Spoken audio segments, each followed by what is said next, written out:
Hey everyone, welcome to episode 32 of the Seahorse podcast. In this episode, I visit and talk to Mitch Tonks. If I sound a bit rough, this is because over the last couple of weeks, I've done over just shy of 2,000 miles between demonstrations, development and podcasts. It's been pretty long, boring drives on the motorway, but it's pretty much all worth it. On my travels, I've really been thinking of how to describe Mitch. And I was thinking of the Greek word thalassophile, someone who really loves the sea. I really think Mitch not only loves the sea, but has made his living promoting sustainable seafood, but also sustainable fishing. For those that don't know, Mitch Tonks is an absolute seafood legend. When it comes to fish and seafood, he's been a champion of sustainability for longer than it's even been popular. Mitch is the founder of Rockfish and the co-owner of the Seahorse in Dartmouth. Mitch was really generous with his time, especially as he and his team were ramping up and preparing for the Dartmouth Food Festival. I'm not a sensationalist. I don't want to over-dramatise a story, but I really do have a lot of respect for Mitch for sharing a story of him and his father's last moments. He didn't have to. It was just something I read about in an article and Mitch elaborated on it. When I was putting my ideas down for the Seahorse podcast in the early days, I really wanted to inspire and educate people in the hospitality industry to do better, but we should never forget about the human side of the hard work that we put in. The Seahorse podcast is brought to you by Seahorse Pure Food Innovation, and to find out more, you can visit worldofseahorse.com. As always, if you can remember to subscribe to get regular updates, and if you could give us a review and a rating in Apple Podcasts, I'll respect you forever. Thank you very much for your support, and I hope you enjoy this episode.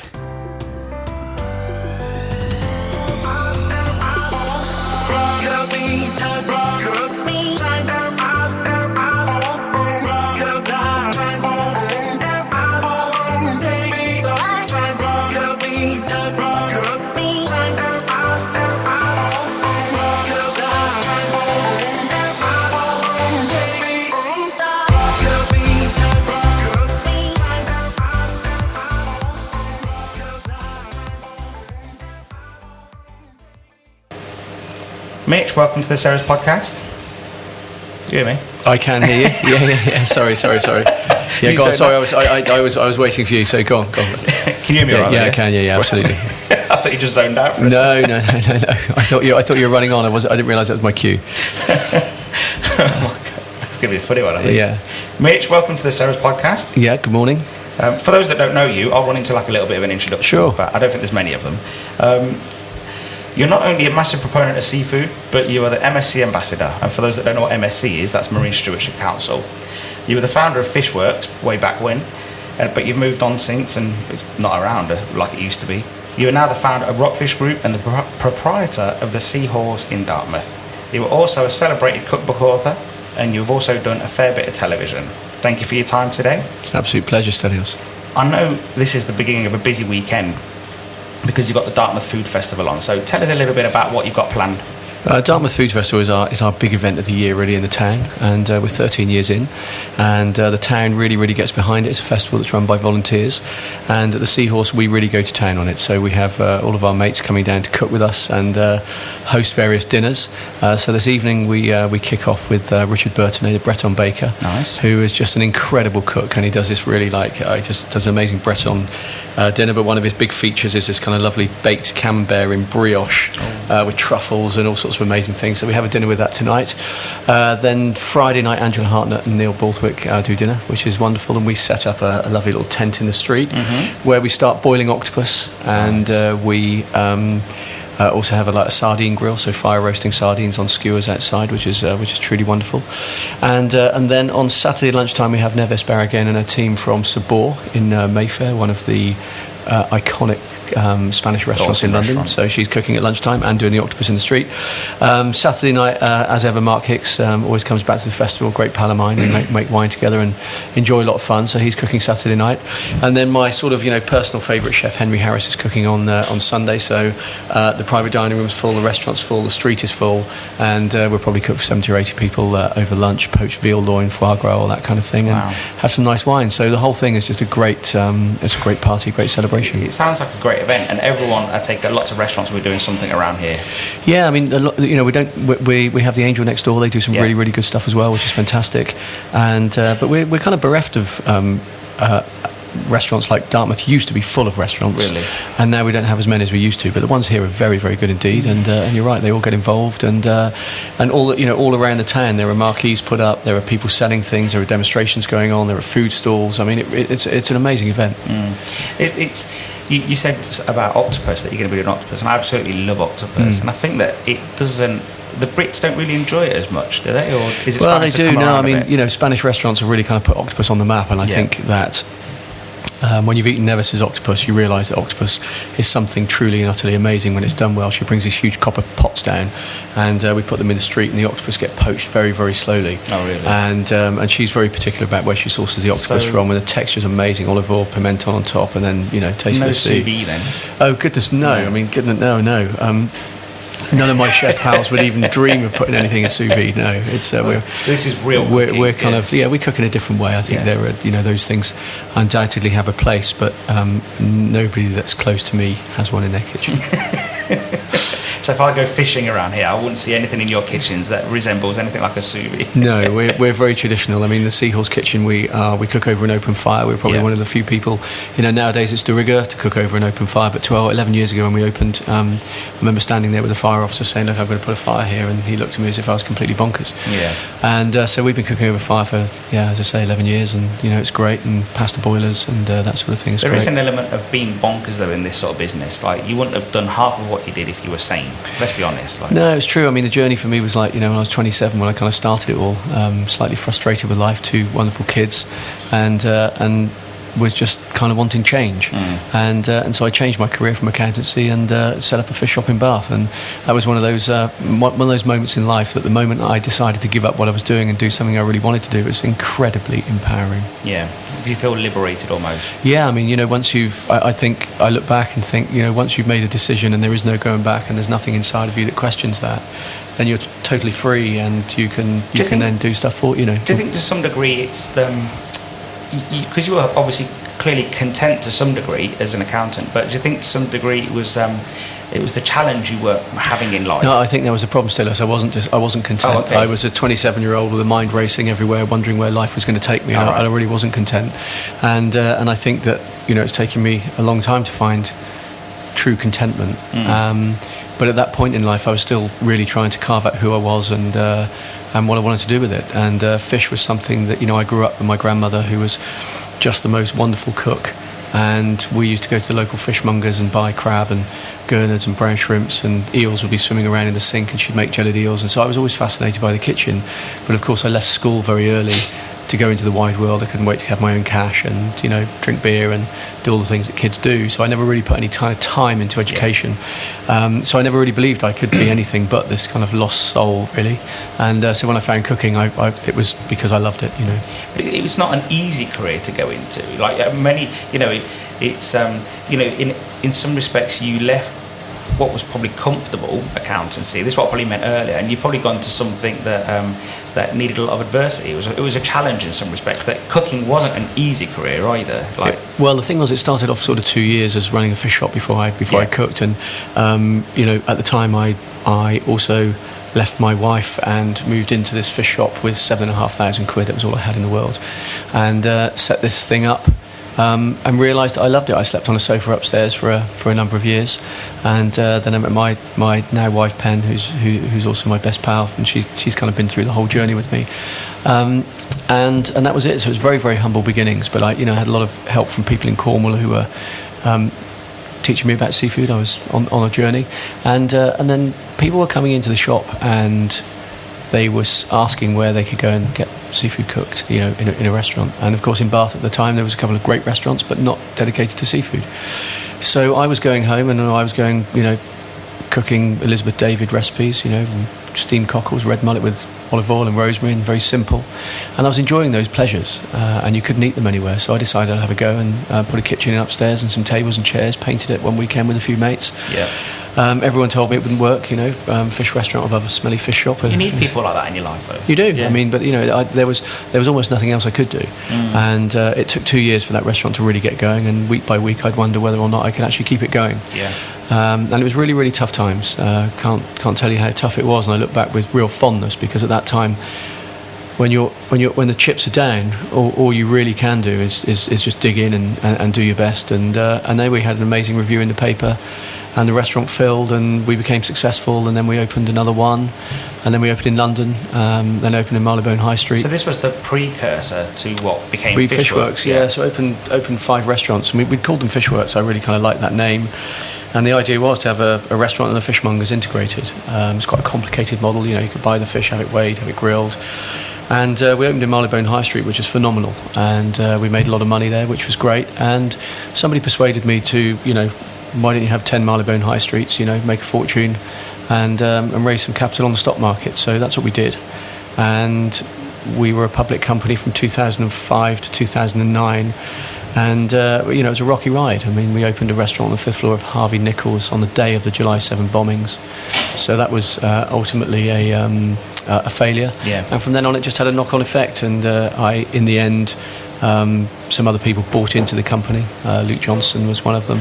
And they put a management team in who I just didn't agree with. I had a vision for the company that was not the same vision as theirs. And I was kind of lost, really. I'd spent a couple of years dealing with investors and expectations, and what I wasn't doing was running restaurants. Yeah.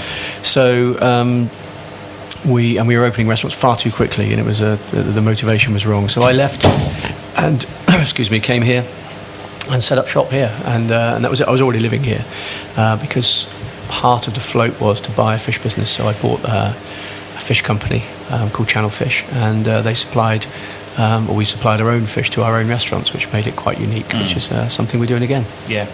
So that treadmill type thing just doesn't appeal to you no more. Well, it didn't appeal to you then either, to be honest. Like that, just constant churning out restaurants. It just I think the motivation in those days was let's make money. Yeah. And we were opening a restaurant every 6 weeks to try and keep up with what we told the city and keep up with the profit forecast that we put out there, and it was a disaster. But do you not see a lot of people doing that today, though? That's why we're seeing a lot of closures. That's what's happened. Yeah. I mean, it's been a very, very heady cocktail over the last few years, where you've got lots of money from private equity firms, you've got lots of city centres being developed, you've got a brand, you put them all together, and it becomes mad. And in the early days, it seems great, but I think consumers are fairly savvy. If they go to a restaurant, they're spending hard-earned cash, and they want to know that there's some integrity behind it. And we were the same as the other guys that are doing it today, in that there's no way that you can do anything with incredible integrity when you're opening them every 6 weeks. I mean, it's just impossible. They just become stage sets, and they're not real, and people see through it. And ultimately, when turnover drops, you have a failure, and that's just the way restaurants are. It's also very difficult to keep the food and the experience at a top level, or at least at a respectable level, if you're just churning these things out. It's impossible to do. I mean, even after 10 years, the Seahorse has a rhythm of its own. Everybody comes in here, and it's rather like a little Honda engine at the door. The engine goes on, and everybody knows what happens during the day, and it just works. And we've established that rhythm in all of our restaurants. Those daily habits and routines are so important in the kitchen, front of house, everywhere, and that's the key to creating a great restaurant, I think. So how did Rockfish come about? So Rockfish came about that we were. I was sitting in the restaurant with my partner Matt, who is my best pal and has worked with me ever since the very beginning. Incredible chef, and has picked up various roles as we've grown. And we were both in the kitchen cooking. Said, need to make some more money. Why don't we open up something that is very mid-market for seafood? Nobody's ever done it before. We didn't do it with building lots of restaurants in mind. We just did it because we thought we could fill the gap between a traditional chip shop and the Seahorse. And we both got lots of kids. We've got 9 kids between us. And we were kind of reflecting on where can we go and eat seafood that's like really good, and the answer was nowhere. So we actually started off, with a range, frying fish and chips. It was something we didn't really know anything about, and we thought we could do a good job being chefs. And how wrong were we? I mean, we made all sorts of mistakes in the beginning. And gradually, Rockfish has evolved into a seafood restaurant. We do fish and chips. We like to think we do them incredibly well. Everything we do with great integrity. And now I like to think as Rockfish is a seafood restaurant that really does fill that gap between a chippy and a high-end fish restaurant. So there's no reason why they both shouldn't sit on the same menu, is there really? No, fish and chips, absolutely. I mean, it's the heart of what we do. People love to come along and eat seafood and chips. It doesn't need to be anything else. But I think we realised in the beginning, I certainly realised that nobody was going to come and eat fish and chips 3 times a week. No.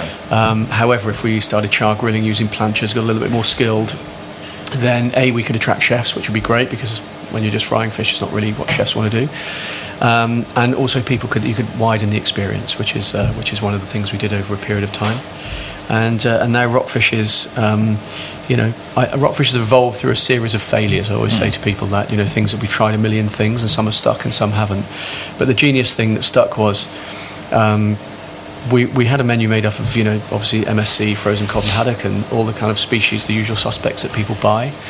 We wanted to sell local fish, and we would have lemon soles, Dover soles, those kind of things on the menu. But the problem was, they weren't always available. So you're always going up to people and saying, look, I've got no scallops today and I've got no lemon sole today, but I have got this, and it was a problem. So we evolved into the tablecloths, where now in Rockfish everyone writes on the tablecloths what fish we buy from the market every day, a little description to help people buy it, and we sell all sorts of species in there, from dogfish to John Dory to turbot to Dover soles, gurnards, small dabs. And we're able to sell people all of those great species, which really, really works for us. And do you find people are quite adventurous when they see it like that, just sort of like scribbled on a piece of paper? Yeah, people want to eat seafood. I mean, it's something, our customers are older people, tend to be generally older people, or the younger crowd come for oysters and shellfish. But people want to eat seafood, and I think when they trust somewhere that it's fresh, then they're happy to take a lead. Definitely. And now, is it 8 sites, is it now? Yeah, we're actually 8 sites, 1 under construction. Will be 9, 10 by the end of next year. Oh, okay.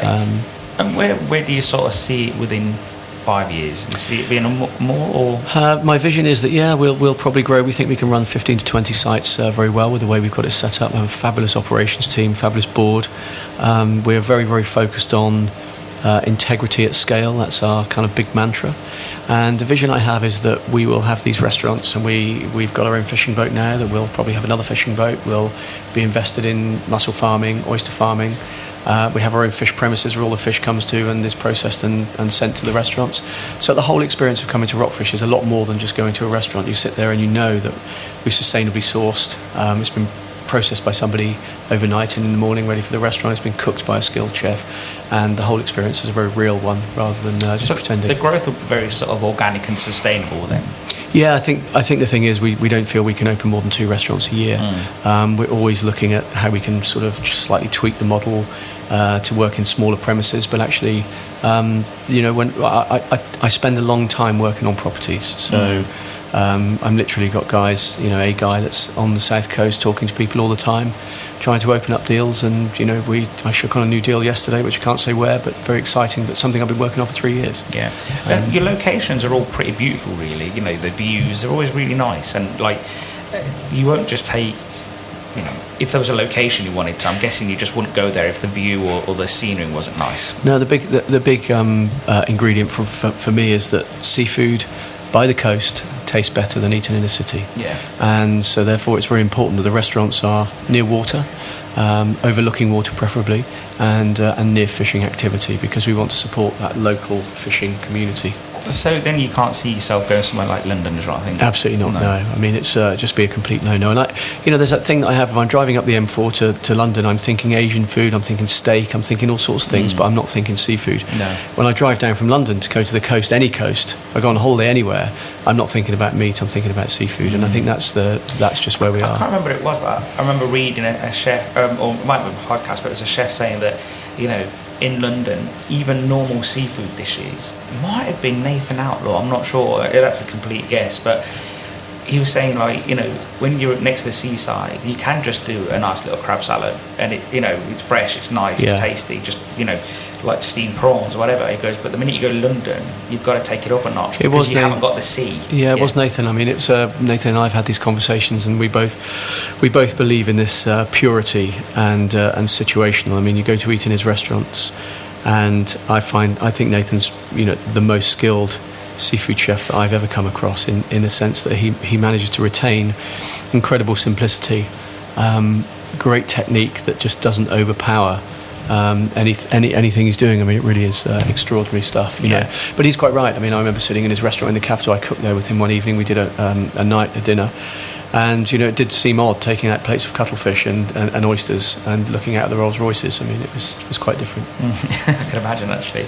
So if we look at just fish and chips for a second, because obviously you do partake in that, and quite well, I would say. Do you think that the word fish and chips lets down the product of fish and chips? No, I think people love fish and chips, and it's it's something that's very dear to us as British people. But unfortunately, I feel like I think two things. One is that people still feel like fish is very cheap, and fish and chips is a cheap meal and should be.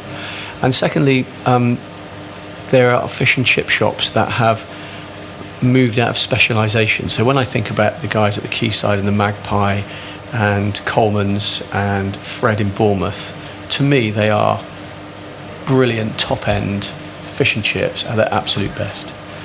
When I think about the chippies that I walk past that are selling Savoys, king ribs, pies and a million other things, and it's really just takeaway food, that's where I think fish and chips has got itself kind of mixed up and confused and got itself a sort of bad name because it's a hard game. So they sort of become takeaways. Takeaways, and I think when you lump it all in together, somehow people just feel, well, that guy over there is doing fish and chips and that's fish and chips, but you can't compare the two. Fred's fish and chips compared with a kebab shop that's selling kebabs and burgers and fish and chips is not the same thing at all. And I think that's probably in consumers' minds. They still feel it's reasonably down market. So, because obviously there was a story out recently that said about Tom Kerridge charging £32, and it just said £32 fish and chips. There was no, and you have to read the story obviously. It was turbot for a start. And I think he said in that if that was grilled turbot with pommes frites, it would be a problem. Nobody would have batted an eyelid, but because it was turbot and chips. Straight away. Well, that's what happens. I mean, it's a sort of headline grabbing at fish and chips, and that's it. I mean, I've served turbot and chips to people, and I think 32 quid's cheap, especially with somebody like Tom cooking it. But it's the king of fish, and that's the price of the fish, isn't it? So I ate at Rockfish last night, as you know, and I feasted massively, and I still found that it was really good value. I can't remember what it was, but the fact is that I ate a lot. I saw it. It was great, great pictures. And you think, how do you balance the two? How do you balance value for money and return custom and great quality seafood? Because it is difficult to scale seafood, but you're juggling it. So give us a little insight there. Well, I mean, we sort of have a rule that we don't really want to pitch main courses above 20 quid. But starters, can be up to 10 quid because having scallops, 3 scallops on a plate is a tenner. The only fish that will go over the 20 quid mark for are Dover soles and turbots. John Dory's and that kind of thing we keep under 20. I think it's just something we really focus on. I think we don't want Rockfish to be. We want it to be premium in a sense that the cooking is of a top level, but actually we've got to keep it within in that sort of affordability. Unlimited chips, linen napkin, free water for people. I mean, all those things kind of add up to the experience being good value. And that's really how we've kept it. I think it's a big thing that a lot of people, again, they don't realise that it's all about the experience. Like we were talking to one restaurateur a while ago, and he calculated it's £5,000 a year on flowers for the business. And he said, but it's something you can't put money against. It goes within the business because people like flowers on their table. So you've got to set your stall out. And I think it's really, we give free tartar sauce, ketchups on the table. That these are things that we have made for us, not cheap.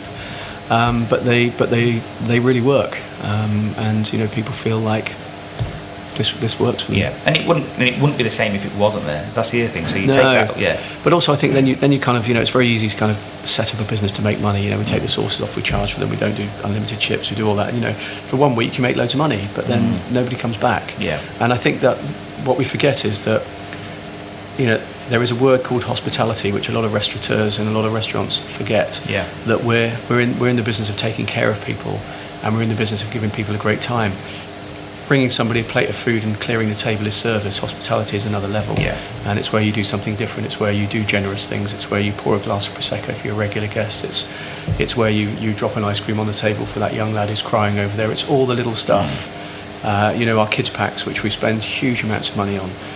But I genuinely believe that when kids are in a restaurant, they're semi-bored, and colouring in is just like a cop-out. So let's learn some stuff. Let's give them some stuff about seafood. Let's get them educated about sustainability. Let's get them eating fish so that when they grow up, there is a future not only for our business but for seafood too.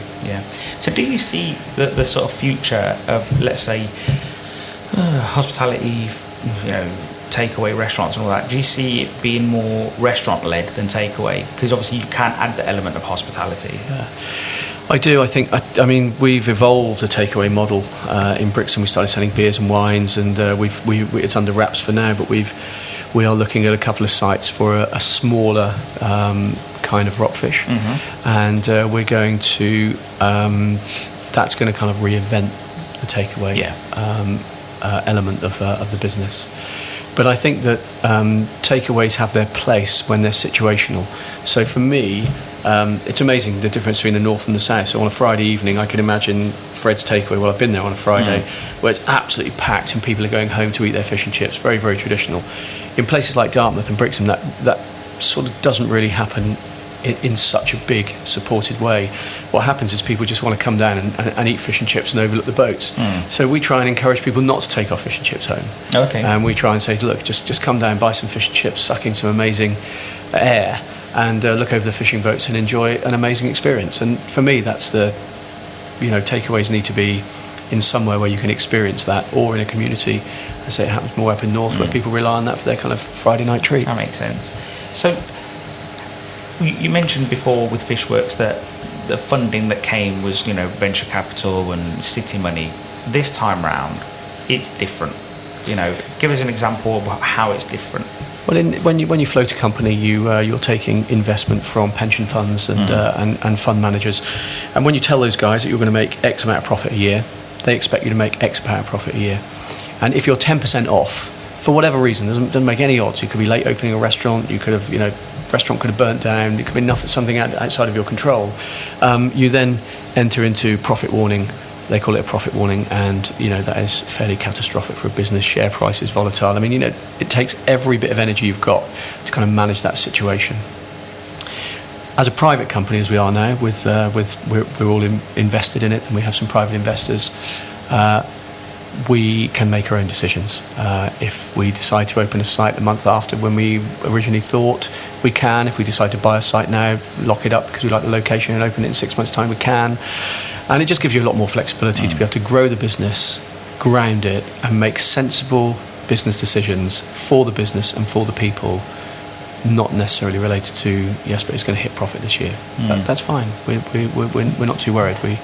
Profit is oxygen. Money is something we need as a company.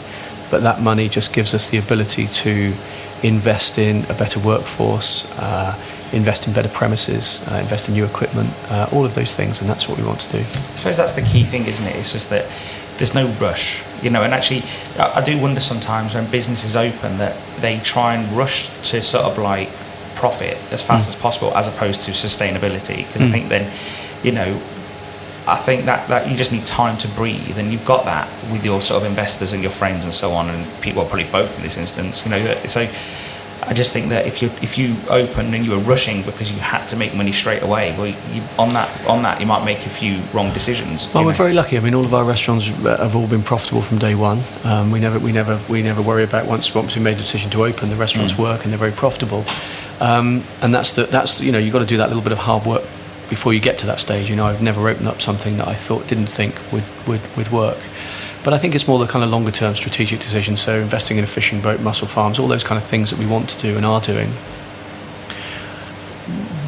And investing in our people, buying chef's knives, baseball caps, clothing for people, making people feel like this is the best company I've ever worked for. This is like, incredibly caring, spending time. We recently did a listening project where we asked various questions to our staff, and we took all of that information and distilled it into creating a sort of strategy for people over the next few years. You have time to be able to do those kind of things. And that's as important, getting those building blocks in place, as it is numbers of units. Definitely.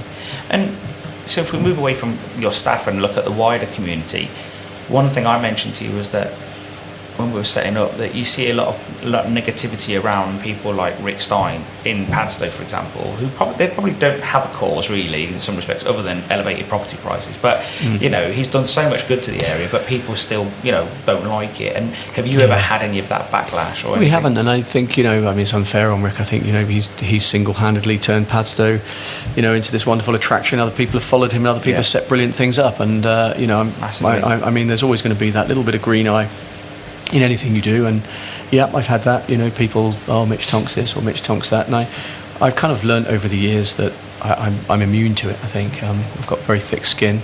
I'm incredibly content, and I just take it on the chin, really. And I kind of have this feeling, as Rick only is doing the right thing, and I'm only doing the right thing, so therefore it can't be wrong. Yeah, and you do a lot locally. You mentioned the fishing boats, but you process all your fish and bricks them. There's so many things that you do that many others just don't do. Well, we're three. In the summer peak, we peak at 400 staff. We'll be 500, 550 next year. It's a lot of people. They're all local jobs. In Brixham, it's all local people. It's a great opportunity for everyone. And we just won South Devon Employer of the Year award, which is a real testament to the work that everyone's put in. Which is I was delighted for the business to receive that.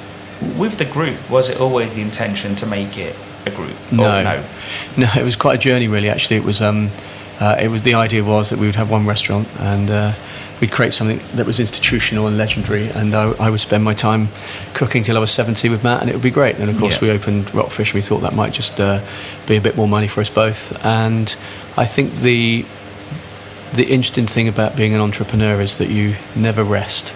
Your mind is always dreaming and thinking of what could be, and therefore it just didn't make sense to have two successful restaurants. I felt we could do more with it that was beyond restaurants. So it really just started as a kind of like, let's try it. And I mean it was really great. There was a guy called John Barnes who John ran Harry Ramsden's. Very, very colourful character, brilliant restaurateur and a great operator. And I'd seen John speak at a conference once, and he did this speech called Breaking the Chains when he ran a company called Latasca.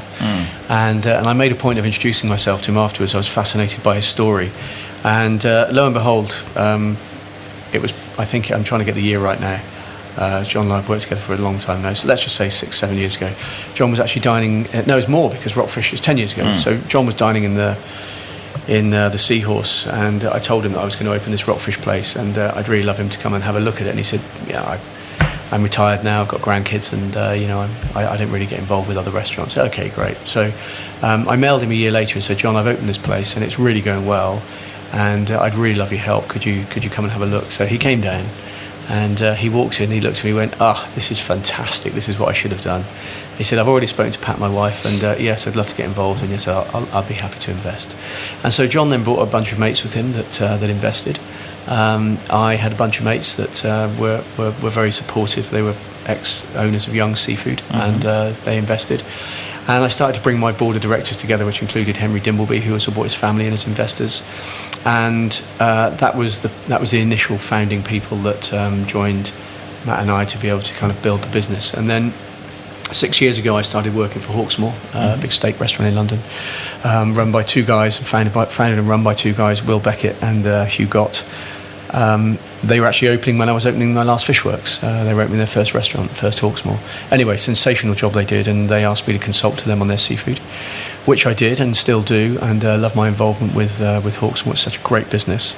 And I got on so well with Will that I said to him, look, I'm looking for a chairman, Will, to join the business. Do you know anyone? And we were at Coombs Head Farm on a kind of away day for Hawksmoor, developing menus. And Will said, look, I'd put my hat in the ring to be chairman. And so Will joined 3 years ago, and that's been a game changer. Very focused, really helps me to develop my plans and ideas, guiding, bring a board together. I mean, what I've learned over the last 3 years about how to build a great business has been phenomenal, and my growth has been phenomenal. I've been able to help my people grow in the business as well. And that's, I believe, is what the success of businesses are, is when people collaborate and work together and have some kind of synergies. Hawksmoor is building restaurants worldwide with integrity and scale, and we're doing it in the UK. So that's the kind of potted history of how Rockfish became. And they're running an interesting business at the moment where everyone wants to sort of, where possible, point the finger at beef for everything.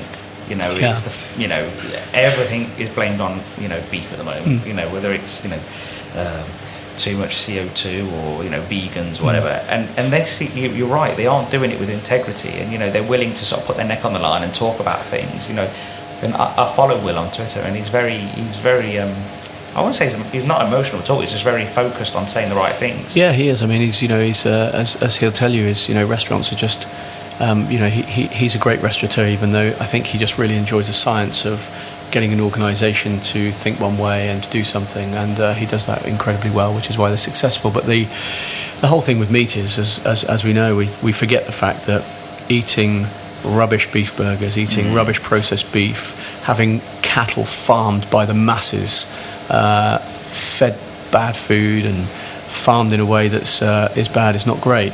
Small scale farming and small scale fishing, all those kind of things are, for me, still okay. Yeah. I mean, I get that. It's just the globalization and mass production of things, and the way supermarkets want to drive prices down and sell an experience isn't quite right. That's where I think it's gone wrong. I think from a consumer point of view, it's on us to choose better. So we should choose better fish, better beef, better chicken.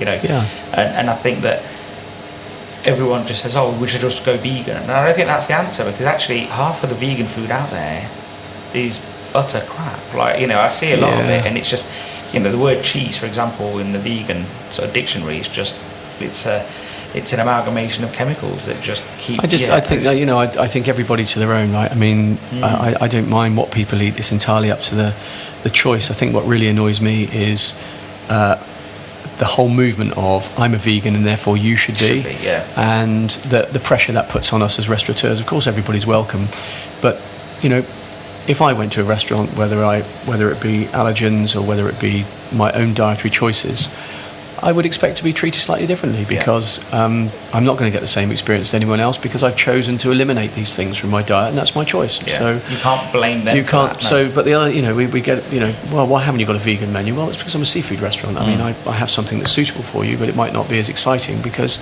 in the same way as if I went to a vegan restaurant and asked for a Dover sole, I wouldn't be satisfied with it. I'd have to go to a fish restaurant or a meat restaurant. So it's a kind of odd thing, really.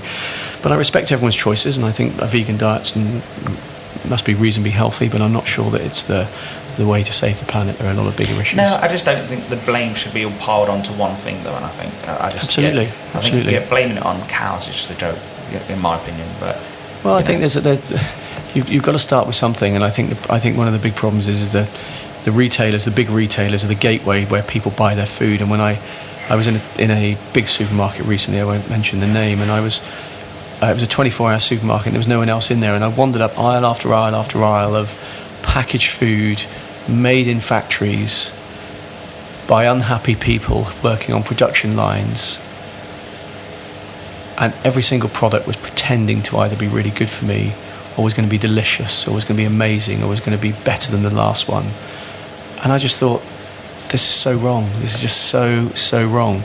When you cook for your children, you cook for your family, and my grandmother used to cook for me. She did it with a smile on her face. I've worked in enough food factories and consulted on enough projects that, I'm sure that spirit of a factory transfers, that, people aren't happy doing what they're doing there. It's just to get a living. So I don't eat anything processed. I just don't allow it to go in my body. Anything that's been on a shelf for 2 weeks in a fridge isn't going to be great. Let's be honest. And I just think everyone, if they just spent a little bit more where possible, or cooked a little bit more where possible, I think everything would just be better. It just makes sense, Well, I mean, it gets me on a whole thing, really. I mean, I love the social aspect of shopping, but big supermarkets take away that social aspect of shopping. And I really enjoy when I go to Spain and Italy and I wander around a market and have a coffee and a brandy and a sandwich, and I'm able to chat to people, and I'm able to pick up the food that I want. I'm able to go home, and that's living. Running around a supermarket, grabbing stuff to fill yourself up with fuel so you can get home and drop the kids off or do whatever is not living. And that's modern life. That's just my view of it. A little old-fashioned. So if we go back to fish for a moment, your goal is to use all fish from sustainable sources. So that is MSC mostly. Give us a little bit about that. What challenges do you face in that respect? Well, I feel like there are two things that we think about at Rockfish. One is anything that is harvested in volume, cod, haddock, hake, all of those things, all those species, need to have an MSC tag. I need to know that what I'm selling and what I'm taking from the sea is sustainable. The other side of it is working with small-scale fisheries. So when I look at our fishing boat that's under 10 metres, and I look at the other 30 or 40 boats that fish from the port, and 14 or 15 beam trawlers, that's the size of our fleet in Britain. That's our biggest fishing port in Britain. The effort's well managed. It's quite small in comparison to the size of the channel, and so we take fish from there. When I think about Hastings and all those kind of East Coast fisheries, are just tiny little boats. So we buy fish from those places. But we've made a pledge at Rockfish that within 6 months, everything on our menu will be MSC certified or ASC certified, which is the aquaculture side of things. And it's probably going to mean that things like squid, prawns, stuff that we currently have on the menu that we can't get comfortable with the provenance is going to have to come off the menu. Yeah. And they're our best sellers. So those are the challenges we face. But then I find, an American dogfish product that was fantastic. Found a lovely pollock product that was great for frying but not for grilling. I love the Norwegian cod and haddock that we get. We buy fresh haddock and frozen cod. And we're very upfront about that with customers. I mean, that's just the way it is. How do you relay frozen at sea to customers? Because I think that, believe it or not, oddly, I think Iceland Supermarket do a good job of telling people about frozen at sea fish, or at least, IQF and all that. But I think that people, when they hear the word frozen fish, they just go into shock. So how do you guys do that? We're just really open about it. I mean, if you freeze a piece of fish at home, it's never as good as if it's been professionally frozen, because of course the water crystals freeze more slowly. And at the end of the day, we have to accept compromise. If I get a John Dory from out the water here today, I'm going to eat it today. I'm not going to freeze it. Yeah. But if I'm bringing fish from Norway or America or somewhere in the world where there is an amazingly rich, well-managed fishery, I have no problem in telling people that I shipped it from Norway to here frozen. Why would I bring it fresh and risk losing product on the way, deterioration, temperature abuse, all the things that can happen? I often wonder, if you took a ton of fresh fish from somewhere and you didn't freeze it, how much actually gets consumed? By the time it gets to the supermarket, by the time it's wasted in the supermarket, by the time it gets to the home, sits in the fridge for 2 days and somebody smells it and says, I'm not comfortable with it, and throws it in the bin. That's a threat to sustainability in my book, whereas I think when you're freezing it, you get to enjoy 100% of the catch. And for frying, frozen cod, frozen pollock's perfect. Yeah. I mean, it really is. So one thing, I spoke to Lauren at MSC, we had her on the podcast a while ago, and one thing I always try to get my head around is sustainable versus responsible fishing or sourcing. And it's obviously responsible and sustainable to be buying fish from, frozen at sea fish from MSC certified fields. But then one argument is that someone said to me, is it responsible to be buying, for argument's sake, mackerel from abroad? Even if it is MSC certified, is it responsible to, moving it all over the world? I think the trouble is there are no perfect answers, are there? No perfect solutions. But for me, I think about the health of a fishery and the oceans, and if it makes sense, like I wouldn't buy mackerel from the other side of the world at all. But if I didn't have mackerel here, then I would.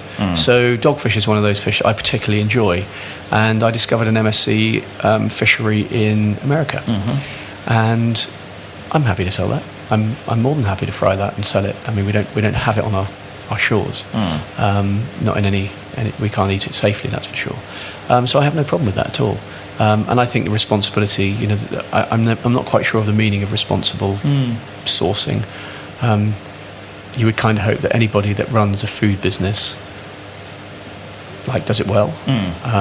So I don't get responsible really, but sustainable sourcing for me is paramount. And if we're going to exist in this either takeaway fish and chip shop or seafood restaurant, wherever you are, I think it should be habitual to want to demand an MSC product. I think you've probably got it right to some degree that the majority of your, say like your cod and haddock, like you say, well your cod is frozen at sea, your haddock's fresh, and then all your other bits and bobs are fresh or local where possible.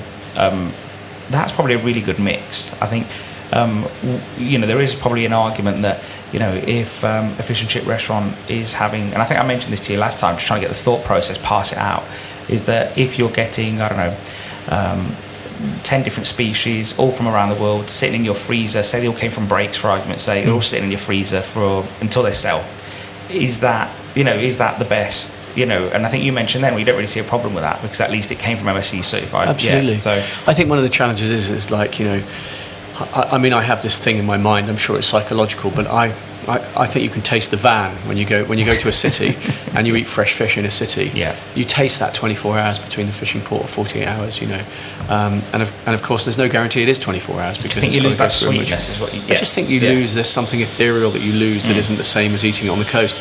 And if I did have a fish and chip shop, let's say in London or any other city or town, I would have no problem at all in having 10 species from around the world that were frozen in MSC. It wouldn't bother me at all.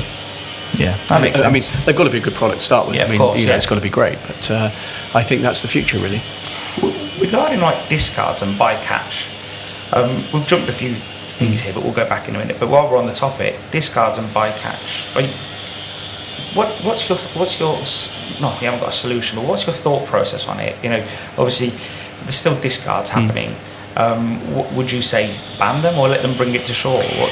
Well, one of the things that this fishing boat has done is to open our eyes up to the real challenges of fishing. So we have a really great skipper on board, Nick, who's a very progressive young man who wants to make a difference with fishing. So we fish differently from most of the other fleet in terms of our tow times and that sort of stuff.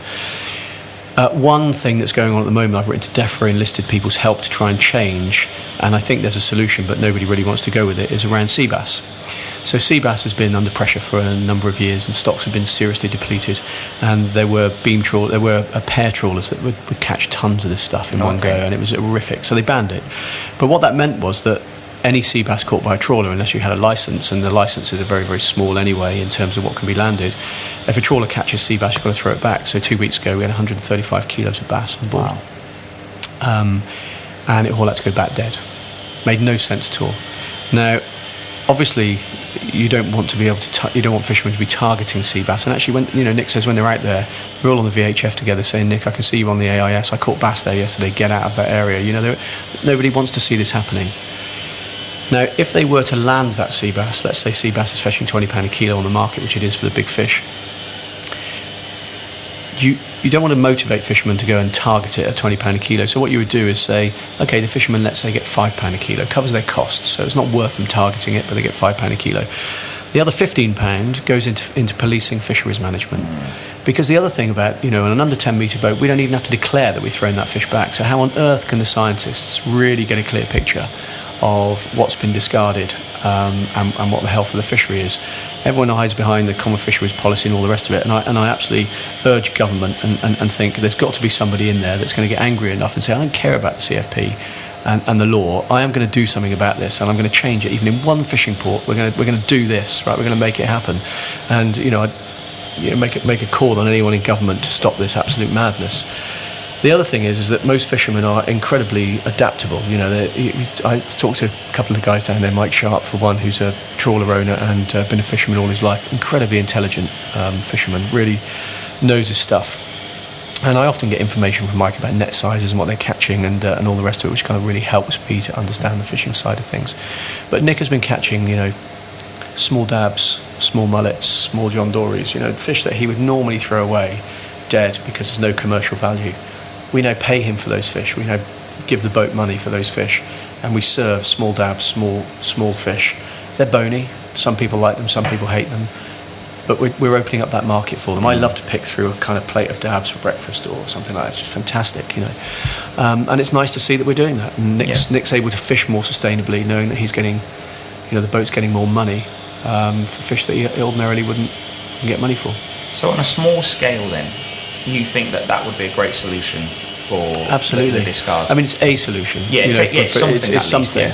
Because when Nick sends me photographs of I'm just about to throw these back, I get so angry at the madness of central government that feels like it can't deal with those specific issues where those issues are really important. They might seem tiny, but they're really important for the future of our fisheries. It's just very wasteful as well, isn't it? It's just bonkers. It just makes no sense whatsoever. And at least then, like you say, they're bringing it back. They're not being highly rewarded for it, but at least they're not losing.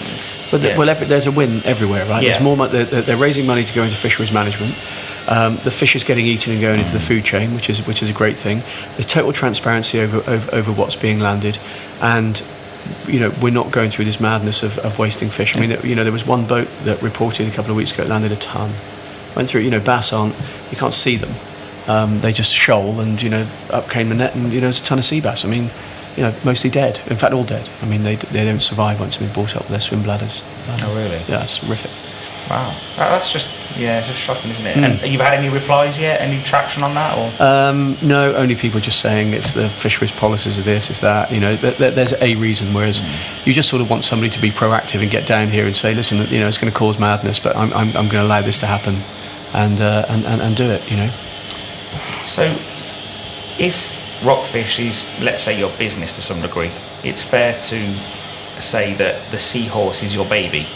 Would you say that's a fair assessment? The Seahorse is a life's work, I would say, and it originally started because we wanted to create an institution. We wanted to create a restaurant that in 100 years' time people would still be eating here, and it would become part of the community. I'm a great believer in that restaurants, when you open them, they're not yours, they belong to the community. The community have to feel it's their restaurant, their place that they go to socialise, have conversation, eat food. And that's what we created here at the Seahorse. And, the standards, there can only ever be one Seahorse. The standards here are so incredibly exacting, both in terms of the cooking, the product we supply, the hours people work. And the people that work here make this their life. And I'm very fortunate in the fact that Jake, who now runs the kitchen, worked with Matt and I for 10 years. He's been here since day one, and an incredible cook now. He leads the kitchen. I still work with him on shaping the food. He's got a great sous chef that I took from college, who's been with us 6 years. And my son Ben, who's been cooking for 10 years, has decided to come back to the family business last year. Nice. After working at Sabor in London and travelling Australia and working in our restaurants a long time ago. And my daughter Isabel, who met a wonderful man called Tommy. They're a young couple, only just 18. Tommy took an interest in wines and joined us, and now he's got great style at working front of house. And Isabel is, she's acquired her family's sort of love of hospitality, and so we're a family business here now, and that for me means more than anything. I think it's truly wonderful. You took me into the dining room last night, and it was just an electric atmosphere, really electric. It's not what I did not expect that at all. Yeah. It's full every day. We're 40 covers, small bar. We do a 20 quid menu at lunchtime, and we've always done a 20 quid menu. Some people have 20 quid menu, some people have the full a la carte, but what we feel like is I didn't want the restaurant to be this expensive place that you went on high days and holidays in the middle of the community. What I wanted is for people to come in and feel like I can just have lunch and a glass of wine here, and it's not going to break the bank, and it's delicious. And this dining room that you're in now, the private dining room, we host sort of book clubs in here. We have special interest groups, we have family events, parties. We have a 40 quid menu in here that's very seasonal, allows the guys to really sort of explore their love of Italian regional cuisine and do stuff in here, and this is full all the time too. Yeah. So would you say that aside from seafood being the cuisine, what would you say Italian's the next cuisine, sort of like this? Well, the Mediterranean is a place that's influenced me most. My most favourite meals in the world have been sat on a quayside eating a grilled fish or a piece of meat, or I just love the whole way things are done in Europe and around the Mediterranean. And Italy for me has always been a food that I've loved. And I would call the Seahorse an Italian restaurant, except that it conjures up, Czech tablecloths and spaghetti bolognese and pizza for most people. So it's a seafood restaurant, but it's very, very Italian influenced. So we have lots of pastas on here. We make ravioli every day, agnolotti every day, fresh linguine every day, and we pair that with seafood sauces. And we cook a lot of offal. I like to eat offal. So we have tripes and sweetbreads and tongues and that kind of thing. I did see that on your menu actually, that you do things like that. So. And is that something that's quite popular? Very. I think it kind of mixes the menu up as well, and people love, especially foodies that really want to come along and eat something that they don't normally get. That's what they come along with. There's a dish on the menu at the moment that sort of takes 2 or 3 days to make, but it's bollito misto. So it's boiled meat. So we boil veal shin, veal tongue. What else is in there? And cheek, ox cheek. Nice. And we simmer that, very slowly. Get a lovely broth from it. And then we play around with the broth with a little bit of tomato and some agrodolce, something a little bit sweet sour, and then we have the meat served in it. And I can honestly say it's one of the most incredible plates of food I've eaten, texturally, flavour-wise, depth. I mean, it's just incredible. So in some ways, the Seahorse gives you quite a lot of freedom to play around and do lots of different things, whereas the Rockfish is just more seafood. It doesn't give you that freedom to some degree. Well, we do have freedom at Rockfish. I mean, one of the things that I like to do at Rockfish is I smoke salmon at home, so I got a great smoker called Brown and Forest to use my recipe to smoke the salmon, so it's produced especially for us. I've recently sent a ton of sardines from Mounts Bay, caught on the day, headed, guts drawn out, but bellies left whole, frozen and scaled, out to Galicia to be canned. So we have canned sardines coming in. So I play around with product in Rockfish an awful lot, and of course the menus. I'm still relatively creative with the menus there, but actually I recognise that we're very mainstream. So serving herring roes on toast in Rockfish wouldn't be for everyone, but at the Seahorse it would. But I would say that the Seahorse is still 99% fish. I mean, we only have grilled beef for one or two, and we have the boiled meats, and we have a little bit of offal. And that bar is lovely. The bar is dangerous. Joe's Bar is one of the most fabulous places on earth, named after one of my great friends who very, very sadly died along with his wife a few years ago. And Joe, before we opened the bar, I just thought this would be the type of place that Joe would have loved to have sat. Really? So I called it Joe's Bar after him, and his picture hangs there. And we kind of feel he brings a little bit of a spirit to it. So yeah, it's nice and lovely. Yeah. It's a little Harry's bar, that's what it is. Yeah, and I told you the chap that served me yesterday really knew his whiskey. We knew all his drink. He knew what he was on about. And, I mean, as I say this, with all of our restaurants, we spend a lot of time training, but the Seahorse in particular is, these are highly skilled, dedicated professionals that absolutely love what they do, and not everyone stays for a long time here. 2 years is usually 2 to 3 years for most front of house staff is enough because it's incredibly demanding. Yeah. But kitchen team, it's long term. They have a great life. We have a glass of wine in hand. We drink well. We get to cook with some of the best names in the business as our friends, and it's enjoyable. So, how do you cultivate good staff? Well, I mean, that's it's the hardest thing in the world, but I think what you've got to do is to develop culture. So we have a very, very clear set of rules, or a framework of rules, which are about how we want people to behave in the business, and we display that. So we shake hands, we respect each other, we have a whole load of stuff that when people are onboarded with our company, we talk about that's why we want them to behave like this. And in summary, it's just like working hard and being nice to each other and being nice to people. But that's it. It's not some kind of McDonald's-y set of kind of rubbishy rules. It's real. Yeah. And then you have to really kind of do the stuff, listen to people, reward people randomly.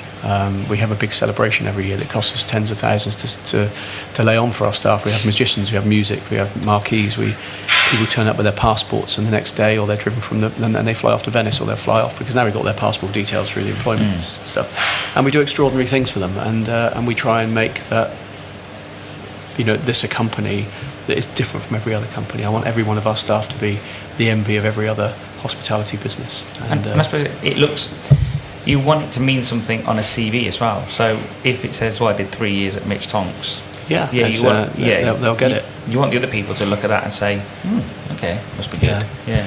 I think we just we genuinely care about our people, and we genuinely know that without good people we have nothing. They're just four walls, and so we spend an awful lot of time. We have somebody dedicated to staff development, lunch clubs that we go on to, pretty cool restaurants with pretty cool chefs, and we have speakers for managers that will be coming in.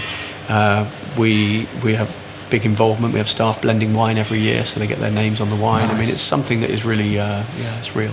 Yeah, that sounds like it sounds like all the right things, but you're not just doing it for the sake of it. You're doing it because you want to keep good people and you want to cultivate good people. We can't grow the business without people, and the whole point is I want this to be a job that people come into, and whether it's a job for life or a job for a period of time, it's somewhere they love, they feel rewarded, they have enough money, they have enough time. We're introducing every 3 years for managers, they'll get an extra 2 weeks sabbatical. I want people to have a life. I want people to be able to pursue their other loves in life, but feel incredibly fresh when they're here. And when they're here, they can be the best version of themselves. Do you think that, with the whole staff shortages and everything in the hospitality industry, do you see that changing? Or do you see it just being harder? Or do you, I don't know. I see it being harder, I think, is the truth. I think this is we're trying to change the image of the industry. So at the moment, traditionally people would open a restaurant and we've done it ourselves. You get people in, you throw them under the bus, they work to death, and in the end they become completely disillusioned. So we're sort of redesigning, our kitchens are all on 4-day weeks now. We're redesigning the whole proposition of working in hospitality for people. I think the other issue is that generally, people people want more work time, more them time rather than work time. So it's definitely harder. And one of the things that we're introducing an apprenticeship scheme later on next year. And I've always had this vision on the high street one somewhere, probably in Brixton, we will build a cookery school. And that cookery school will be about seafood for the public, but it will also be about taking young people and giving them, say, a 3-month programme. And after those 3 months, they can be a rockfish chef. And getting people to either switch industry. I was a mechanic and now I want to cook because I like it, or you know what, I left school just like me and I didn't have any opportunity, and I want to create opportunity for those people. So that'll be one of the steps that we take along the way. So they can almost divert the classical training as such. Absolutely. I mean, you know, people don't get trained anymore in cooking. I mean, it just doesn't happen. I have an academy at the college here, and gradually over the years the numbers have dropped. The lecturers that were there have changed. And you know, you don't find lecturers going into this kind of into colleges anymore teaching people in the same way that you used to. So nobody's getting taught classically. I mean, Matt, who is just a brilliant chef, went to Bournemouth College, and he was taught in the days by, you know, some incredible guys where he was taught how to cook classically. And apart from Westminster College in London now, and maybe one or two others, I don't know where you could possibly go and do that. Yeah, my nephew went to train as a chef at Birmingham College, and he wasn't that great. He was mostly assembling things, and you know, he got bored and left. And I think that's the other problem. It's not challenging. They're not learning anything. No. They then leave. So what I had at my academy was, what I noticed at the college and where I got involved there, was that what they were learning in class had no connection whatsoever with what was going on in the industry. So making a bechamel sauce or a sun-dried tomato linguine is just not what's happening in the real world. So I kind of got involved to try and connect that up and get them working in an environment where we would do dinners every quarter, where we would cook for 70 or 80 people and give them an experience of, this is what it feels like to be in a great kitchen, this is what it feels like to make stock and make these things and put it all together, and get them to leave with a repertoire. You know, here's 10 things that I can actually physically cook, you know, and source and fully understand. And it worked really well. Do you see an issue with getting more women into the hospitality industry? Because I read an article the other day, I'm not sure if you saw it, it was about Heston Blumenthal, and he was saying that, you know, there was a number of reasons why women probably don't choose to come into this industry, and a lot of people laid into him, but the Daily Mail wrote, I think it was a bit of a rip-off piece, to be honest, on that original story. And he was saying, like, you know, you've got to consider the hours if they have kids. You know, it's a lot of strain on women. You know, you know, it might, you know, to pursue their career, they might not have kids. You know, so do you see any of this, or? I mean, we don't have. I'm trying to think. Do we have any female chefs? And we don't, but we have female managers and lots more females working front of the house. Personally, I think women in kitchens are fabulous. I think they're better cooks than men. I think they have a light touch. I think they look incredibly cool.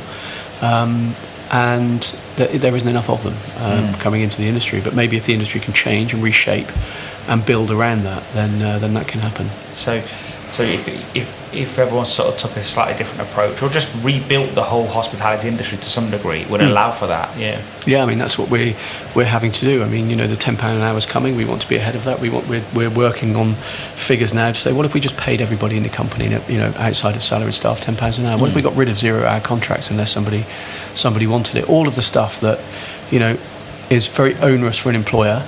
But if managed properly and with the engagement of staff, could we make this work for the good of everyone?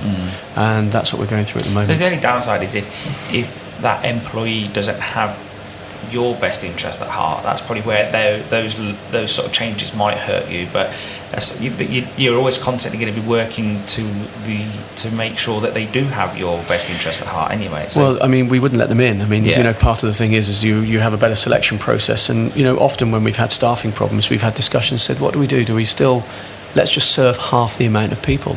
Yeah. Let's just not serve, you know, 200 people badly. Let's serve 100 people well, and let's take an income hit, because, you know, there's no point in having people in the business that don't deliver what you want, because you'll never achieve what you set out to. Yeah. So if we look at, you know, the whole hospitality industry, do you think that customers can be too hard on, let's say, front of house staff to some degree? Do you think that their expectations are probably really high, and that it actually puts a lot of strain on hospitality? I think customers can be very demanding. I mean, at some levels, I kind of expect that. You know, you're coming out for going to spend £100 on a meal, you want it to be right. The other side of it is, I think customers can be incredibly rude, and I've experienced all sorts, but generally I believe that human beings and people are good people. Yeah. And it's just the odd one. I have a sort of theory about TripAdvisor that it's the angry channel, and that people, I'm going to tell you, I'll show you, I'm going on TripAdvisor about you. I go, that's cool, that's fine. And we never fare well on TripAdvisor in any of our restaurants. I don't even look at it anymore. And when I meet fellow restaurateurs that have newly opened a place and they're really, it gets you personally, I'm like, ignore it. I can tell you we don't rank well, but our restaurants are full. Do you think, so that's a really interesting point. Yeah. So you don't rank well, but your restaurants are full. Absolutely, because I don't think anybody that comes to choose the Seahorse or Rockfish by TripAdvisor probably isn't our customer. And people hear, somebody tells me the Magpie's good, somebody tells me Fred's place is good. I'm not going to go on TripAdvisor and check it out. I'm going to go. And if I have a bad experience, I'm just not going to go back. I'm not going to go and waste my time and going, why do I want to feel so venomous that I had a bad time in a restaurant? And you know what? I'm going to go and tell thousands of others. I just wouldn't go back. And that's the most, the thing is, we don't always get it right.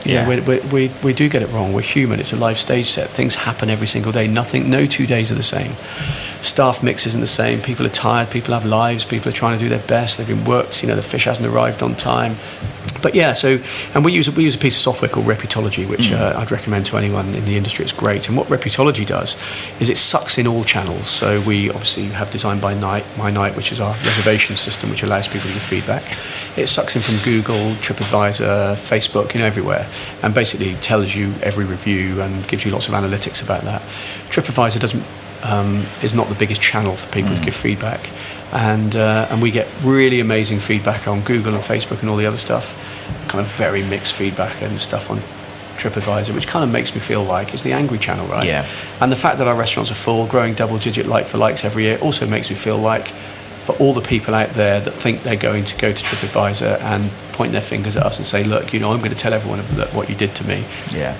It's pointless. I wonder if it's like in the real world, is that just like an empty room for them to go shouting? Of course it is. Yeah. It's bonkers. Because no one looks at that and says, that angry guy has a point. I'm not going to go Rockfish or Seahorse. If people write to us at the Seahorse, and I had a complaint letter this morning, and I should just call the guy, apologise. I can see what went wrong, and I'm going to invite him back for a free meal. Yeah. And that's the way it was always done back in the day. It was always done, and we do that throughout Rockfish everywhere. You know the people that I've broken my tuck, have you got a claim form? All the stuff that we kind of get in restaurants is, bonkers. It's these no-win, no-fee solicitors trying to sue everyone over, anything they possibly can, takes the fun of restauranting away. Yeah. And it's interesting that you... Here he is, Matt. It's interesting you say about TripAdvisor, because Andy Haler, who's he's sort of like a renowned food reviewer, is he in all all 3-star Michelin restaurants in the world, and he says that if he was to look on TripAdvisor and say, what are the best restaurants in this city, it by no means represents quality. He goes, it just doesn't represent it. He goes so he wouldn't ever look at that. And I think you're right. I don't think it doesn't represent anything. You look at London, you look at anywhere, you look at Dartmouth today, I wouldn't know who'd be top. You look at Brixham, it definitely wouldn't be us. We wouldn't be anywhere near it. But I could also tell you that it doesn't mean the place at the top isn't the best restaurant. But I could also tell you that it probably would, in some places, a coffee shop. Yeah. It's not what people are looking for. So I think that as restaurateurs, we look at things like TripAdvisor and we take it personally and we get very upset. People work hard in a fish and chip place. People work hard in a restaurant. And to be criticised is awful. I don't walk into a shoe shop over there and to go in there and just say, and by the way, I think your dress is an awful colour, and by the way, I don't like your earrings, and the way you're speaking to me, and you wouldn't dream of doing it. So why should people go on TripAdvisor and have that ability to almost insult? And the other part is, I'm educated at food and I eat food, and I think I could write about food quite well. I don't think I could write a review of a car or a review of a art gallery. No, of course. So why would anyone want to listen to me? That's true. It's a whole point. Stick to who you know. Well, it's interesting because you mentioned that you probably decided to do less TV, more so because you wanted to make sure that you're always around for your restaurants, and that if customers came in and said, where's Mitch? And you always wanted to not always be around, but never be around as such, and and I think that Do you think that because you're a celebrity to some degree, to many, that they would consider you a celebrity, do you think that they think, oh, I'm going to give him a right pounding on TripAdvisor or wherever because of that? I mean, I think, I hope that my reputation is a sort of an approachable one. And most people write to me out of care. Like, I went to your restaurant, Mitch, and it wasn't that good, and I know you demand higher standards. It wasn't what I expected of you. I never think of myself as a celebrity. I mean, it's a sort of weird thing. Celebrities are, George Clooney's of the world. We just cook food, and it's very strange how people attach any celebrity to anybody really. But the whole TV thing was, when my TV career was around, it was in the early days. I used to work with Simon Rimmer, Paul Hollywood on the Jenny Barnett show on Good Food Live, and food TV hadn't really sort of taken off in those days. Jamie was around and doing great stuff, and Rick, but there wasn't as much as it was. Saturday Kitchen was still, I was working with Greg Wallace on Saturday Kitchen, and then working with Anthony Royal Thompson. I mean, it was still a relatively small show, and I did various bits, and then I did a series with Matt Dawson, which was incredibly successful, and Matt and I had the most amazing time doing it, and thoroughly enjoyed it. And then the BBC signed up a second series, and it was at that point we my agent was on the phone on the way to the meeting in London along with the production company, and I just sat in the dining room over there, had a brandy and coffee, and just decided at that moment that I didn't want to do television anymore. Very frustrating for everyone involved. It was a morning of having conversations with Dawes and with my agent, who were just, why have you left it so late? This doesn't feel right. I said, it doesn't feel right, and that's why I'm not doing it. And for those reasons you just described, I didn't want people to come into the restaurant and, where's Mitch? Oh, he's filming. And then attract people that come in and say, oh, look, there he is, that's the guy on TV. I want people to come here because they're happy to be here. That the room, the restaurant, the service they get is what it's all about, and trust the people behind it. Yeah, if you look at someone like Jamie Oliver, for example, I think they opened all those restaurants after him. Yeah. And I think there was probably a small amount of people that genuinely thought, I'm going to go see him tonight, and I think that probably didn't do him any favours either, to some degree. I think I don't know. I think the public are more savvy. I think they knew Jamie wasn't going to be there, but obviously, Jamie is one of those very incredible people with lots of integrity. I admire him, and lucky enough to spend time with him and worked with him. Sort of 15, doing demos and various things, and I just feel like the restaurants just didn't uphold that integrity. They couldn't hold that integrity high enough. I don't think any restaurant could. It goes back to what we said earlier, isn't it? You can't grow to that scale. You can't. No, and that's one of the issues. And I think that's just an indication of. And in the next 6 months, I pretty much guarantee there's going to be, like a Pizza Express. Yeah. The whole thing. Yeah. There's lots more that are teetering, where people have moved on to better things. Pizza Express used to be amazing, and it was always my go-to restaurant. And that's changed over the years as different people with different visions, different motives have run it. Yeah. And there are new places, Franca Manca, Pizza Pilgrims, all back in the days of evolution where Pizza Express was, where everybody in that business really cared, and it was small enough that you could really do stuff. And you've got 400 restaurants or whatever they've got. I mean, how do you run 400 How do you think restaurants? someone like Nando's is going to do, like in that respect? Because they seem really popular, they seem like they're growing really fast, they're generally large restaurants. Do you think they're going to lose soul a little bit, or do you think... No, they don't. I mean, I'm a Nando's fan. I mean, I have to say, if somebody said, do you want to go for lunch at Nando's, I'd jump at it. Yeah. And I've often stopped at Nando's, and the reason I like it, I mean, chicken is chicken, right? We all like chicken. I don't think it's the best chicken in the world, but I quite like the fun in there. I think the price is right. I like the peri-peri sauce. I think it's good, and I think Nando's will carry on surviving. I quite like the fact that I go and queue and pay, and I sit there. It's nice and easy, and I think it's one of those restaurant chains that I'd look at and say, you know what, that's what a chain does. Yeah, I think in some ways it's not pretending to be anything more than it is. And they did dare to be different to some degree. Like imagine paying for your food first, queuing up, and doing all of that, and then I think. When you take someone to a Nando's for the first time, it's like, well, it's just done slightly different here. Like, you know, and it'd be interesting to see what happens to Wagamama, though, now it's been taken over. Yeah. I know it's been, about a year now, give or take. But I think that'll be interesting. Well, and Wagamama also is another brand that I truly admire. And the reason I do so is I went to the Exeter one a couple of Mondays ago. It's just been refurbished. And the new menu was on. There's some incredibly ambitious dishes there. Crockery's there, fresh juices being squeezed. I mean, lots of stuff going on. My experience was perfectly okay. Yeah. And I would definitely go back. I quite like it. And I'm quite fascinated how they run such a complicated business. And I've never been to a and quiet get chefs. No, I mean, because we love Asian food, right? Yeah. Like we like chicken. I mean, that's like we like fish, cod and chips. Those are our things that we like in England. So do you think, looking at seafood, the whole plus point for seafood sometimes is how simple it is? Yeah. And yet we've just spoken about sort of Nando's, these what is it, South African, is it? And then you've got obviously the Japanese style, the Asian style of Wagamama. Like, they seem to be doing really well. Is that at the cost of more blander foods, let's say, or different foods, or is it just going to be everyone just likes what they like? I think everyone just likes what they like. I think we all love Asian food, we all love Chinese takeaway, and we love Indian food. That's just something that we enjoy as British people. I think from the seafood aspect, there's never really been a group of restaurants that have filled that mid-market part. We've never really kind of got beyond fish and chips, if you like, where I say to the guys at work here, pre-Rockfish, you could have fish and chips, or you could have high-end seafood restaurant. Rockfish sits in the middle beautifully and allows people to choose between pizza, Wagamama, or seafood tonight.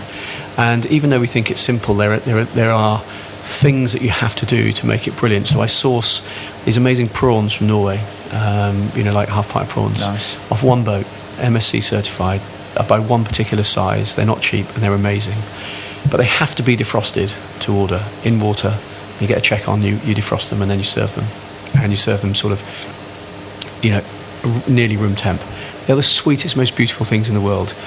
If the guys in the kitchen defrost them in the morning and try and serve them the next day or in the evening, you lose 80% of the sweetness. Oh, wow. So for me, even though seafood is simple, it's the understanding of the individual products and how to bring the best out in them that really make it work. It's like which fish work amazing on a plancha and which fish work amazing on a char grill, and training those guys to be able to use those bits of cooking equipment. That really message has really got through to your staff, because she explained all of that to me. The girl that served me said, "How would you like your ray wing?" And I just said, "So what's the best way?" And she said straight away, "On the grill with butter, garlic butter." It was nice. It was very nice. On the plancha. Yeah. And that ray wing, actually, I was in the fish room yesterday morning.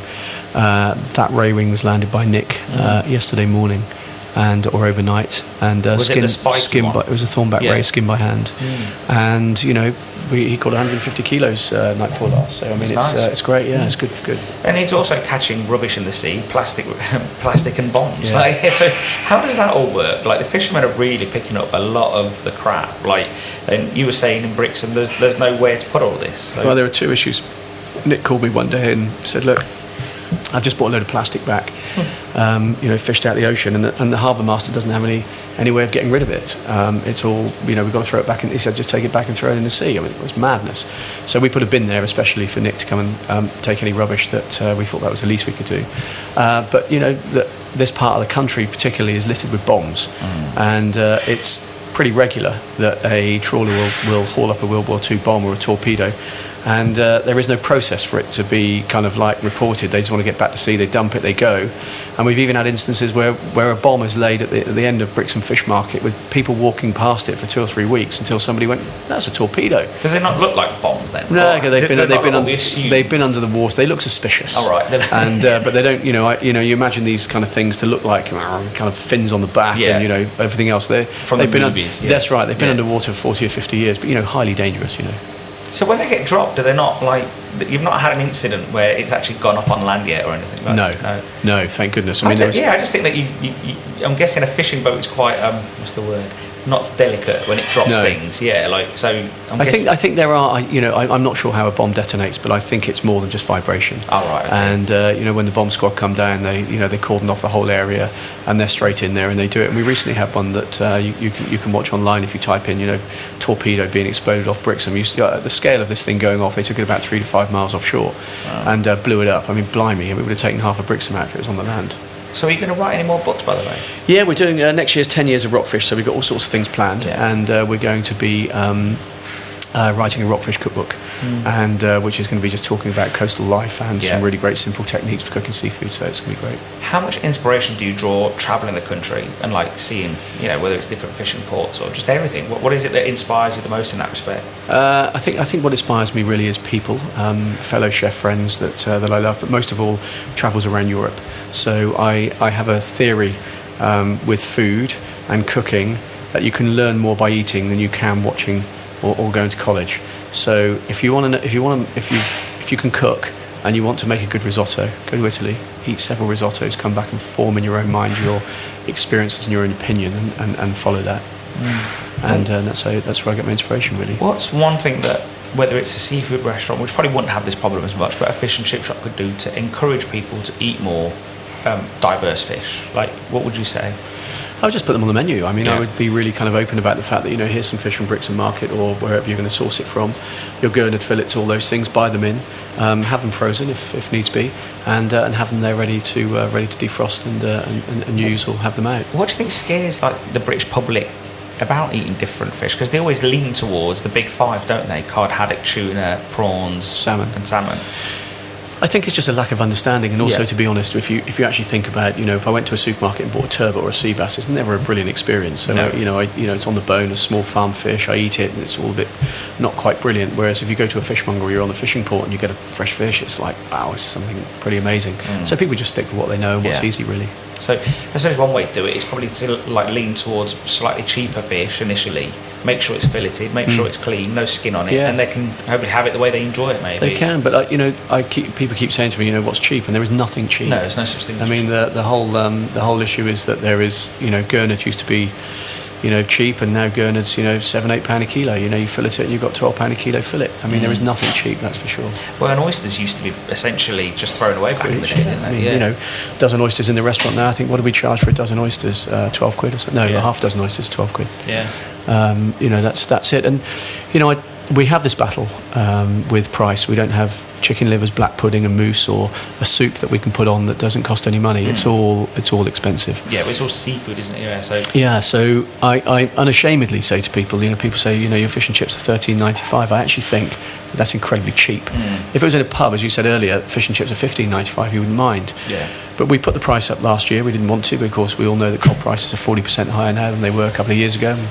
We've got to find it from somewhere. But when I look at $13.95, unlimited water, unlimited chips, wild caught product, sustainable, somebody does the washing up. So for 28 quid, bearing in mind that 20% of that the government get, of course. I still think it's a fantastically affordable product.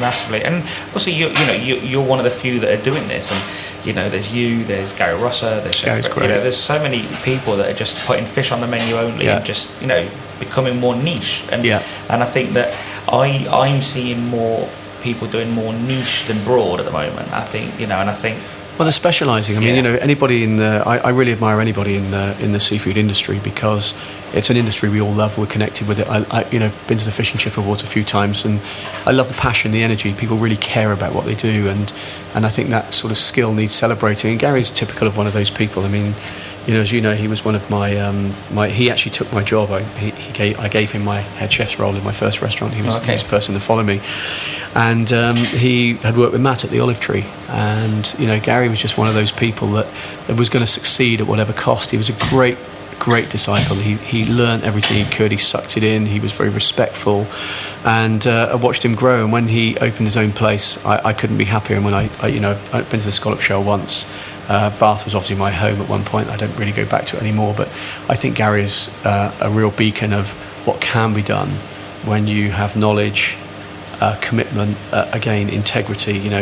That's one thing that Gary always had when he worked with us, was when we worked together, he just wanted to do the right thing the whole time. He's a great guy. And Dan, his son, he worked with us for a year here, and Dan was like part of the family, really. And like his father, incredible integrity, incredibly nice man, and for all those reasons, I think they'll succeed and do something brilliant. Isn't it nice when you sort of, now you're talking back there, like, it's multi-generational. Like, you work with his dad, his son's now come to work with you, and you're still both in the same industry. There's a few hundred miles between us, but we still share. I mean, Gary was, Mitch, can I come and look at what you're doing? Can I, what is it you want, Gary? There's no secrets. We can help you do anything else. And in the same way, I have huge admiration for Fred Capel, Richard Ord up at Coleman's, who, when we got into the industry, were just nothing but helpful. They would come and eat in the restaurants, turn up for the openings. They live miles away from here, and gave us great support. And so we, I relish that, and I think that's the joy of our industry, really. Okay, last few questions. What do you love about hospitality?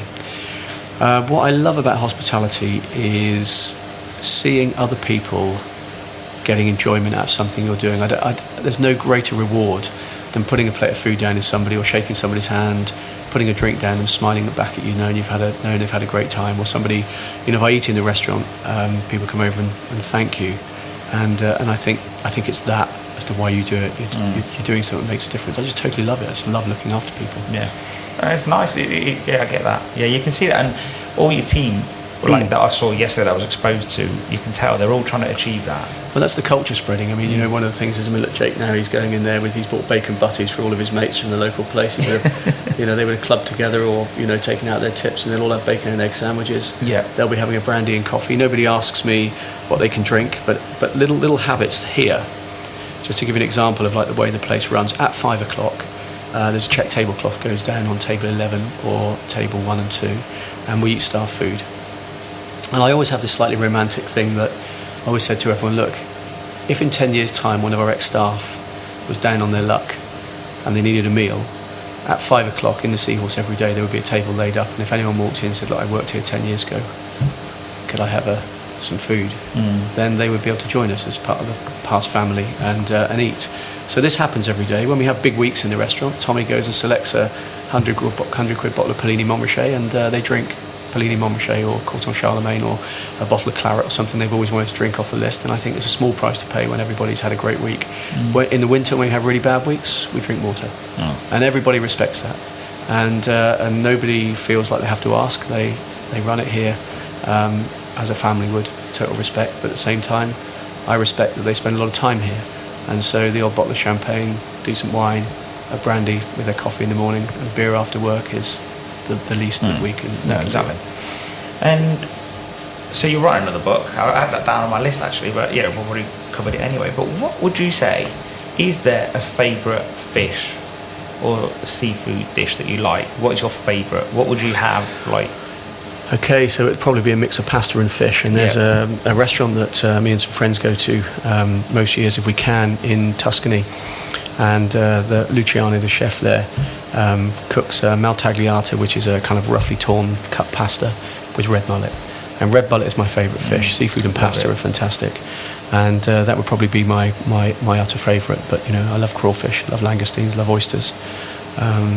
I think every fish has got some kind of quality that you just love. There's not one fish that I think, well, don't really like that. Even monkfish, which is sort of can be great, can be poor, but when it's kind of char grilled or cooked in a stew, it somehow takes on something else. So seafood probably mostly is just cooked simply, though, isn't it? Really. Always. Yeah. I mean, I tell people, partly the reason we cook seafood simply is because that was all I could do. Yeah. And secondly, I've been to some of the best restaurants that I would consider in the world around the Mediterranean, and when you ask for a Dover sole, or you ask for a piece of turbot or some red mullet or some anchovies or some squid, it's fried, it's grilled, it's with amazing olive oil, it's just out of the water that moment, vegetables on the side or whatever it is, salad. And that for me is as exhilarating a plate as I have had anywhere. And what is your favourite book? My favourite cookbook is a book that probably most people wouldn't have heard of. It's by a chef called Paul Bertolli. You mean cookbook, yeah? Mm-hmm. Paul Bertolli. Paul Bertolli was a chef at a restaurant called Chez Panisse, and he wrote a book called Cooking by Hand. And it's probably the most beautifully written cookbook I've ever read. He really has a depth of understanding of tomatoes, of balsamic vinegar, of sugo, and all the elements of cooking that I truly love. So I often pick that book up and look at it, and again, great integrity of the man. You can only choose one restaurant. I know you've got lots of different restaurants on your website, your favourites, but you can only choose one favourite restaurant. Which one is it? One favourite restaurant where I'd like to go. My favourite restaurant at this moment in time, and it does change, would be the French House in Soho. Okay. And it's a historic old dining room where my friend Fergus Henderson started cooking, and that would be another restaurant that I would always go to. St John never fails. And it's run by a chap called Neil Borthwick, who is a great friend of mine, and Angela Hartner's husband. Amazing energy. Worked in lots of 3-star restaurants, Neil, in France. One of the few guys, speaks great French, and he's learned the hard way by working in these top-end kitchens. And Neil just cooks really, really simple food: lamb navarin, grilled steak, confit garlic and goat's cheese on bread. Everything he does is just utterly fantastic. And he's one of the few people I think, in London that can actually properly cook. He's a proper chef. Proper cook, yeah, with a complete understanding of, there's a bowl of lamb stew, there's a bottle of Burgundy, there's a simple white tablecloth. He comes down and says hello, and he takes 20 people in the dining room. It's brilliant. And who would you say has inspired you the most, or just inspired you? Could be one, or could be 10, could be as many people as you want. I think I have been inspired really by, I would say, definitely my travels.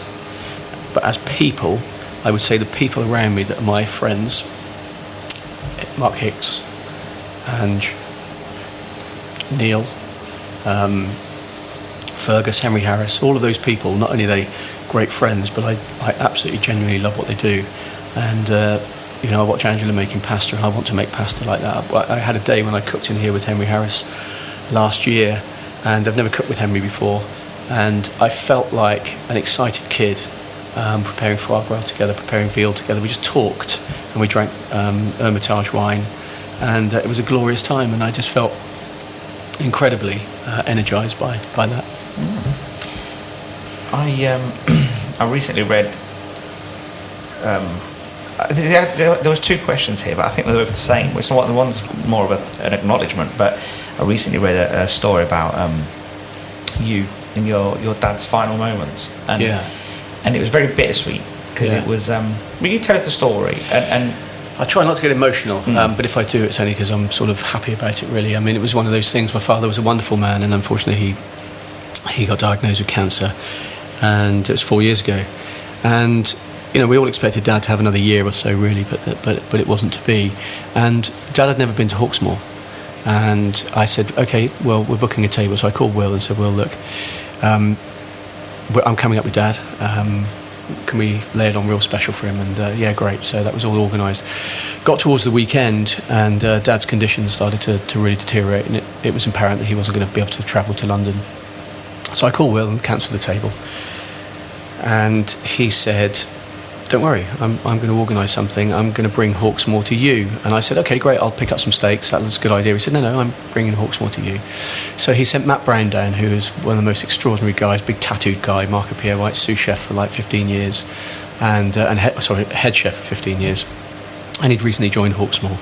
And Matt turned up with a magnum of Cantermille 2000 and a bottle of Ruinart Blanc and all the stuff to make a really great Sunday lunch.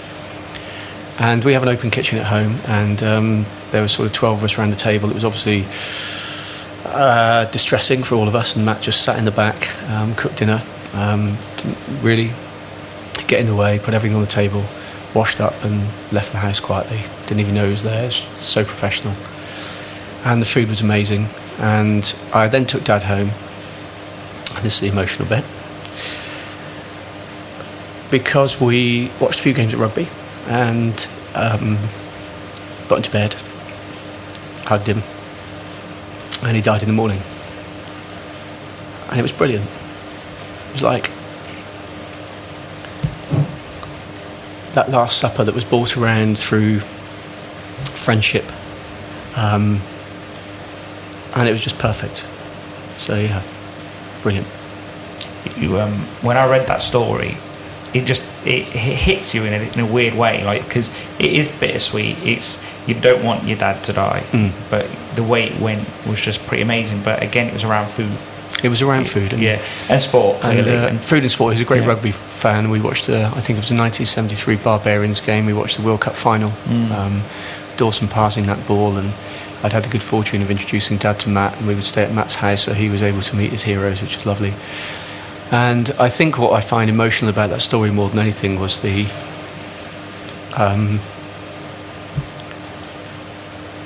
spirit of hospitality. So Will's generosity, Matt's generosity. This is a Sunday that he could have spent with his family, and he came down. The way he did it was amazing, and it was just that whole. This is what hospitality is, and it's very human, and it was amazing. And I think. And this is where I said there was another part of the story, because one part of the other part of my question was, you seem content, you seem really happy, you know, and is it the seawater, is it life experiences, is it that story, is it just a whole amalgamation of everything, just life? Like, I think it's a lot of stuff, but I think one of the things that, you know, I was a very discontented youngster, which I think probably drove me in the beginning to try and find contentment, you know, the mind's racing, the anxiety we all live with in general life. And I think one of the things that I've learnt in life, or something that's happened to me, is the word enough. And I have enough. I'm by far from a wealthy man. I don't drive a big car. I don't have a big house or anything else. But like, it's enough. My children are healthy. I love my family. I have a wonderful relationship with my wife, and I don't need anything else. And I think often human beings are just striving. When I get this, when I get that, when I arrive here, when I arrive there, when I've opened the 10th restaurant, it'll all be okay. But like, it's really okay now. And I think something I've tried to practice and work, but that's what I generally feel is like, enough is such a powerful word. And I think if people just sit down and realise that we've all got enough, and we don't need another pair of shoes or another dress or another suit or another car or a bigger house. We just don't need it.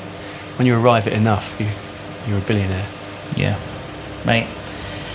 Wow, that's profound, isn't it? Honestly, I'm not just saying that. Like, yeah, I just think that word enough. Mm-hmm. Yeah, that's a brilliant way to finish. Yeah, and I just want to say thank you for your time. Pleasure, Stelios. Absolute pleasure. Thank you very much, and yeah, thank you. Pleasure. It's great to be on.